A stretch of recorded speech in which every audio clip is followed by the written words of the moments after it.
Përshëndetje, jemi me emisioni Pse me të votu. Me mua është kandidati për kryetar të komunës së Likovës nga koalicioni Vlen, Nexhmedin Sadiku.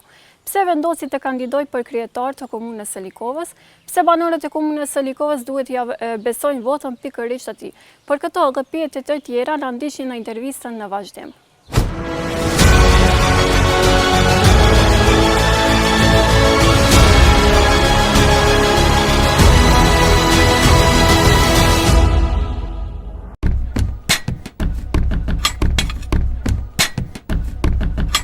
Kandidatura ime për kryetar komune nuk ka qenë e rastit, ka qenë si rezultat një procesi pak më të gjatë, në bashkë bisedim dhe në bashkë renditje të aktiviteteve tona, gjithashtu edhe me ndihmën e shokëve dhe miqve, të cilët kanë vlerësuar që unë të marrë barën e kandidaturës, normalisht unë atë e kam pranuar me përulësinë dhe përgjegjësinë më të madhe, me idenë që ne e fitojmë komunën dhe bëjmë një ndryshim i cili pritet kahmot në këtë komunë, një rotacion politik i cili është i nevojshëm për shkak të kaluarës së komunës sonë, e cila ka dhënë shumë për shqiptarinë në përgjithësi, ndërsa ka marrë pak në kthim nga ajo. Dhe unë jam i bindur dhe besoj në atë se edhe tek qytetarët e vërej çdo ditë në takimet që i kemi, se edhe ata janë për një ndryshim të tillë.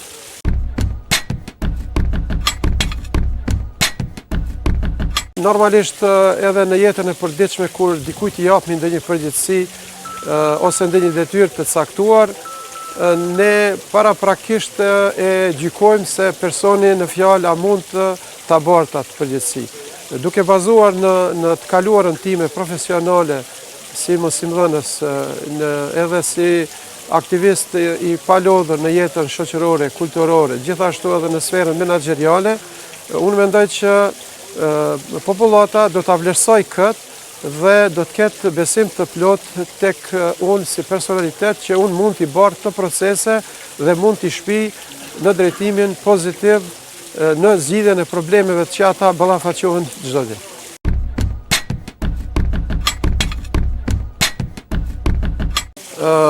Ka shumë projekte, por fillimisht projekti i cili është me prioritet është furnizimi i qytetarëve të kësaj komune me ujë të pishëm.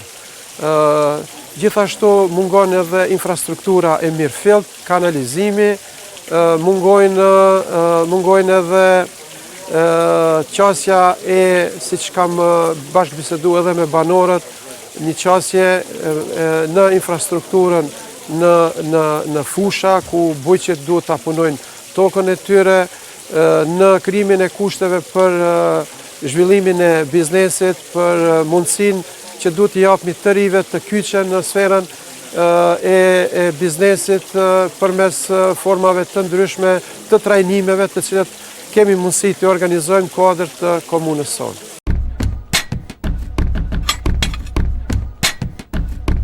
Ne i kemi detektuar veç problemet kryesore, siç edhe i kemi nxjerrë në pah përmes mjeteve të informimit. Problemi kryesor është në fshatin Llojan dhe Vaksinc, ku nxënësit dhe banorët pinë ujë të ndotur. Kisha thënë që e bie edhe në kategorinë e ujit që është jashtëzakonisht i rrezikshëm për shëndetin e fëmijëve. Para gjë që duhet ta bëjmë sigurisht që t'i kyçim spaku shkollat në sistemin e ujit, e ujësjellësit. Gjithashtu edhe tek shkollat tjera të cilat nuk janë të kyçura në sistemin për ujë të pishëm dhe për kanalizime. Këta janë prioritetet e para. Gjithashtu harrova pak më parë ta potencoj edhe një ndër prioritetet tona dhe qetë edhe organizimi i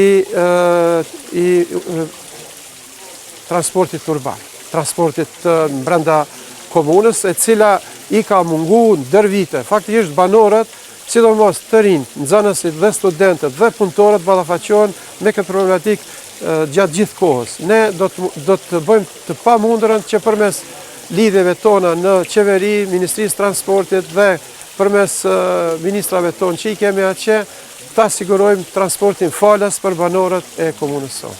Kjo ishte intervista me kandidatin për kryetar të komunës së Likovës nga koalicioni Vlen Nexhmedin Sadiku. Për këto dhe intervistat të tjera na ndiqni në rrjetet sociale tek Ina Online.